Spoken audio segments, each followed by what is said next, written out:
ako rang i-share ninyo about sa akong family. Lisod ko dahil kung naimawalang isa sa inyong pamilya. Dili na gid ma-balance. Kung sa ato ara jud ganahan nato nga naragad always, diba? Pero dili mo takabot jud kay kanatong lawas sinulman na manggod. Munang kung unsa gay agi sa panahon, ato namang dawaton. Kabalo mo sukad nawalas mama.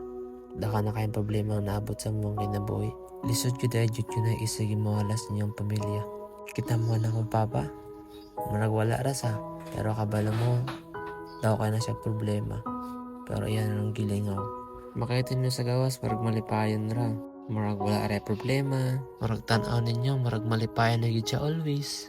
Pero gihawd ako sa kuwang papa. Kay bisag tigulang na midag ko naming al-al kung unsay ganahan gid namo. Oo na may sulti pero muhatag yun as papa jud. Bisag masuko pa na siya namo. Ihatag jud niya na kung unsa jud ang ganahan bisag babag pa na siya ang dughan.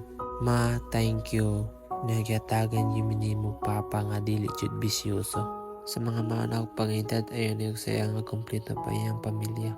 I love ninyo pag-ayo.